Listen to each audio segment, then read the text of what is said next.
always missing when we talk about this whole frenemies and fake friends situation. It's not just friends to be keeping an eye out on for weirdness and weird behavior.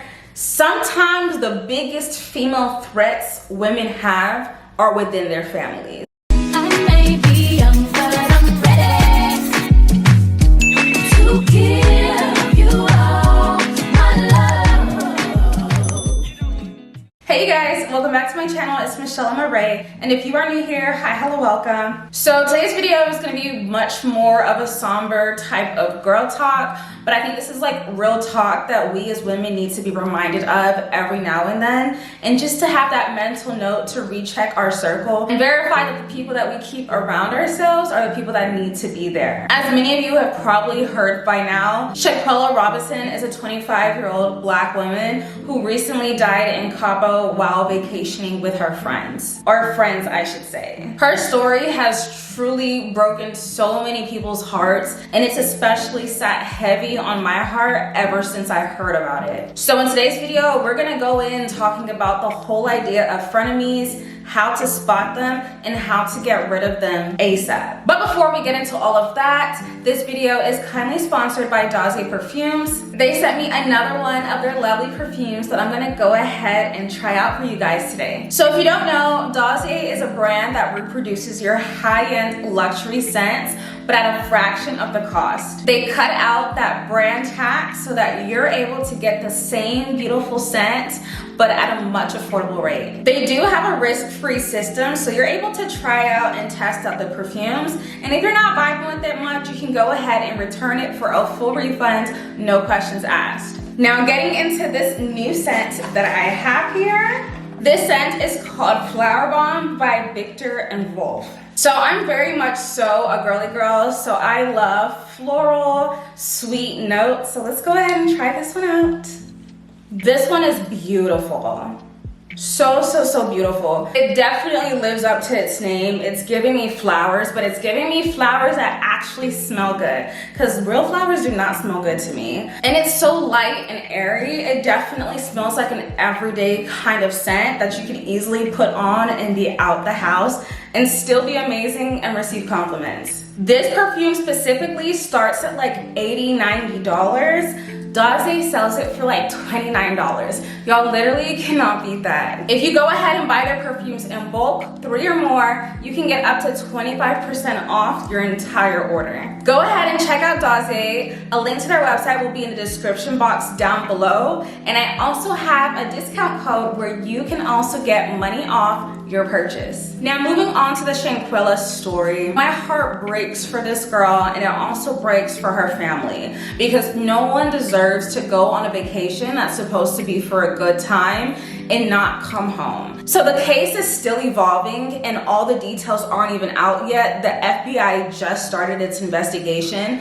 but the sickest thing I've heard so far was her so-called best friend having the audacity to come to the house of her mother and of her sister to sit there and pretend to give comfort, let them know what's going on, knowing damn well he's a liar and he also has her blood on her hands. And it just goes to show how evil some people's hearts can be. And you have to be really careful of who you call friend and who you allow to have access to you like that. I truly feel like this girl was probably blindsided. I feel like there were probably signs before the situation to let her know that these aren't great friends, but no one in their right mind would go on a vacation in a foreign country where you're at your most vulnerable with people that you truly think could have killed you. And I think what's important to take from this situation is that people show you their signs before they really show you in their fullness how evil and how terrible they are.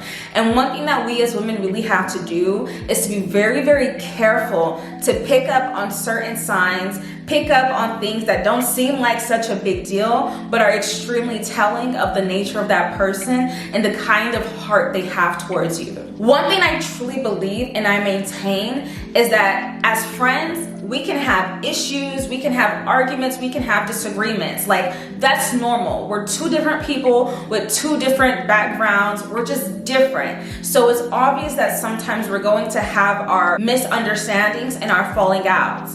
But one thing I should never have to question as a friend, regardless of where the state of our friendship is your heart towards me. Because that is just one thing you can't play with. If I'm questioning if you as my friend even love me, if you as my friend even respect me, that's when I know it's time for me to check out and just close the chapter on this friendship. And I will say for myself personally, I have had relationships and friendships with other women where things would happen and they would act in a certain way that was just so odd to me and so off. They would do things that really just have me question, like, no, for real, does this person even like me? Let's remove love. Does this person even like me to do something like that? And sometimes from an outsider's perspective, it could have looked like, Michelle, you were tripping. Like, all they did was this, all they did was that. But you really do have to be extremely discernful. And sometimes the Holy Spirit itself will reveal things to you. When you don't have peace in your heart about a relationship, do not take that for granted. There's a reason why your heart isn't settled when you're in the presence of someone, or when they do something, you're questioning, wait, hold up, like, what's going on here? Listen to the Holy Spirit. Listen to whatever that force is that you believe that is trying to tell you, like, listen, your intuition, however you choose to call it, listen, because it's that voice that can really save you from some terrible, horrible people before they fully expose themselves. So yes, I've cut people off for trivial things. I've cut people off for weird things, but to be honest, before it even got to that point, I was already peeping certain things. And it was kind of like that straw that broke the camel's back for me when I was just like, you know what, this relationship ain't it for me, I'm dipping. And it can be small, slight things. Like, I remember I had this one girl that I decided to remove from my life this year who would always behave as if she was in some kind of imaginary competition with me. Always boasting about what her man is doing for her, what is happening in her life, how much she's spending on this and that. And it's like, I'm not even that kind of person like that. Don't get me wrong, I love soft life girls and I love people living their best lives and being pampered by their husbands, but it felt like it was kind of like she was going tit for tat with me and like in some kind of competition with like my relationship. And you need to be very careful of people that want you to open up to them about things that are going on in your relationship or private affairs in your life, especially when the relationship or the friendship isn't at a place where you feel comfortable to just be vulnerable and open with them. Be mindful, because some women will literally befriend you because they feel like, oh my gosh, she seems super perfect or whatnot. Let me see what tea I can get from her, and then take your vulnerability and use it to trash you out there. So you have to be very, very cautious. So I was already peeping things. I was already peeping the imaginary competition. I was peeping, trying to delve deeper into my life apart from what I was willing to share. And beyond all of that, I was just peeping intuitively the kind of heart she had towards me.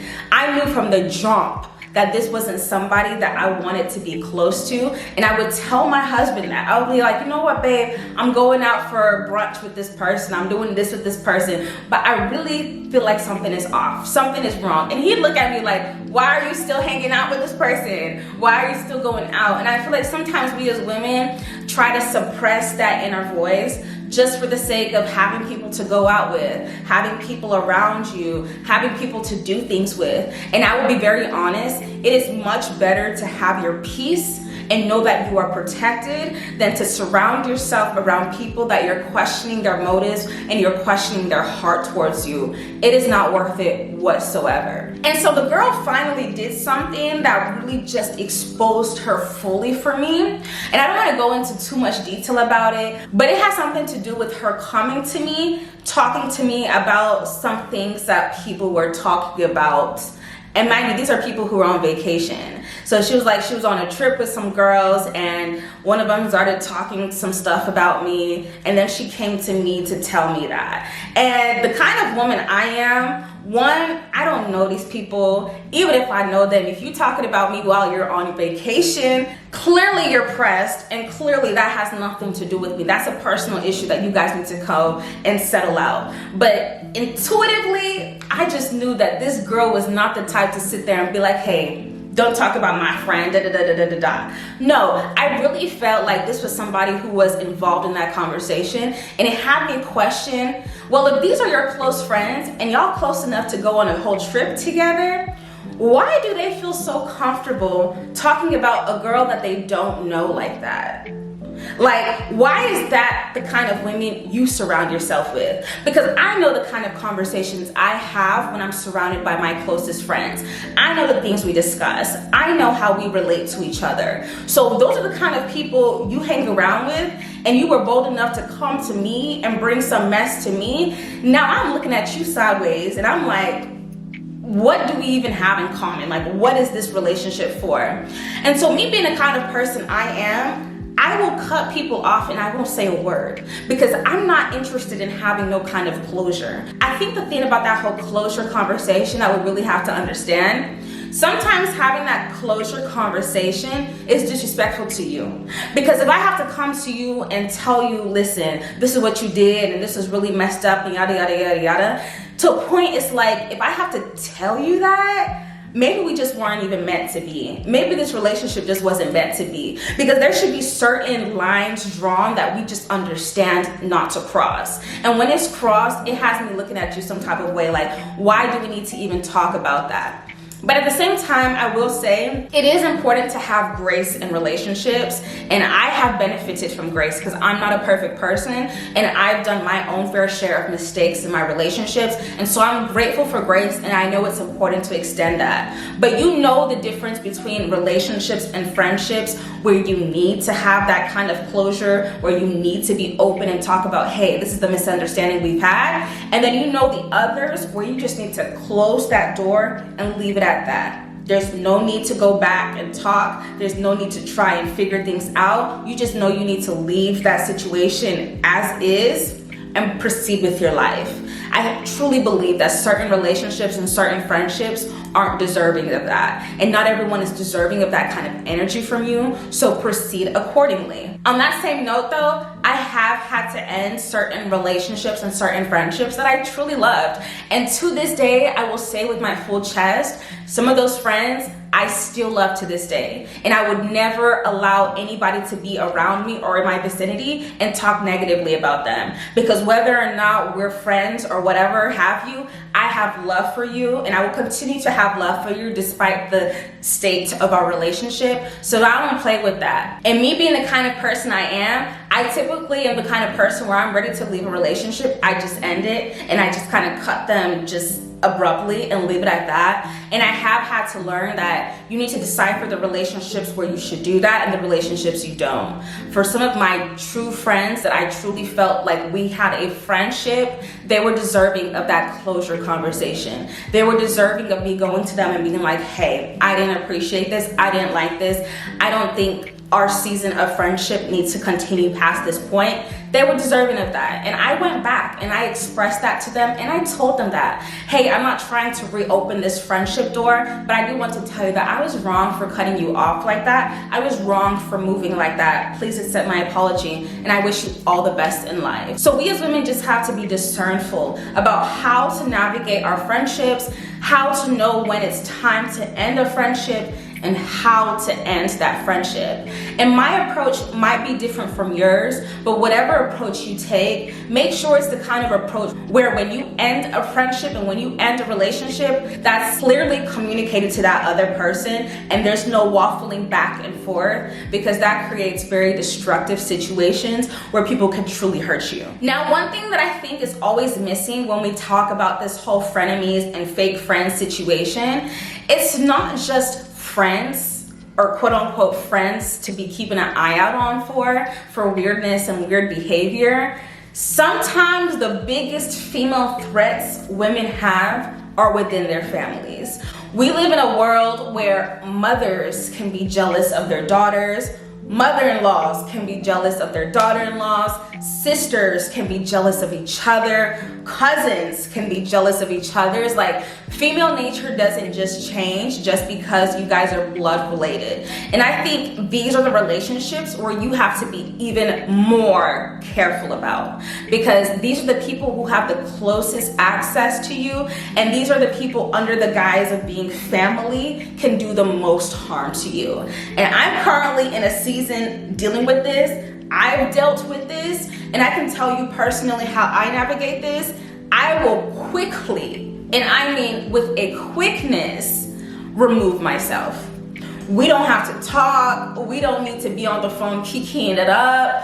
When I see you, it can be a hello and goodbye, and that's just about it. But I refuse, just because you're family or just because we're blood relatives, to remain in contact and give access to women who I know in my heart of hearts don't wish me well. And I don't think it's something that women and we as people should have to just put up with just because they're blood relatives. Like, absolutely not. And for you ladies who are marrying into families or extending your families and stuff like that, keep an eye out for stuff like that, because it can be one distant cousin, relative, or whomever that just for some reason you just pepper their souls so badly.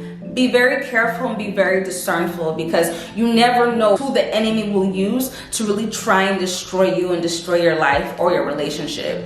Be careful. Now, the last thing I do want to talk about, and the last point I want to hit on, is just the importance of reassessing who you have in your network or in your tribe or whatever you call it periodically, and especially at times in your life when you're reaching new levels. When you're going through marriage, maybe starting your family, having your first child, maybe you got that big job promotion, life is just on an upturn for you. Be extremely careful and extremely guarded of the kind of women you have around you and you give access.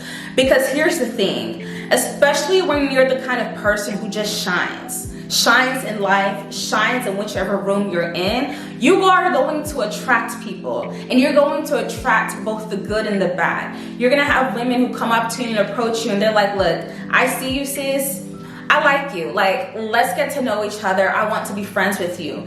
And you don't know if that person is an angel or a demon in disguise. So you have to be extremely discernful and extremely prayerful when you're reaching new levels, because new levels bring new devils. And that requires you to be extremely discernful and extremely careful about who you give yourself access to. I will speak for myself personally. I'm pretty much the kind of person where it's like, these are my few little friends.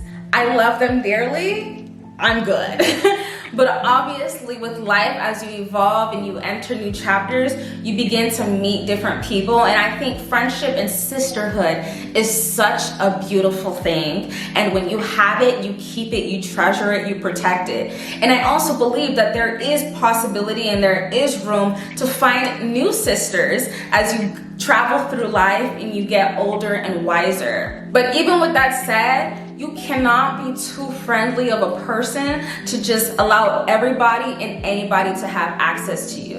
The way I kind of like to see it, I can kiki in your face, smile, we can do brunch and all that kind of stuff. It don't mean I'm sitting there divulging my whole life story to you. It doesn't mean that I consider you a very close friend. It doesn't mean the conversation I have with you is gonna be at the same level of the conversations I have with my sisters, people I consider sisters. So I think one thing we also have to understand as women is that it's okay to have levels to this. Not everybody needs to be a friend. It's okay to have acquaintances and to behave as such when you're with them until you get to a point in the relationship where you can truly consider them friends. And it's really important to just move accordingly and treat those relationships as they are. But that is everything I wanted to discuss in this video. May Shanquella's soul rest in peace. She actually was laid to rest this day that I'm filming this video. My heart breaks for her family, and I pray that she really and truly is at peace, and that those who committed committed these crimes against her are brought to justice. Y'all go ahead and share with me down below your experiences with frenemies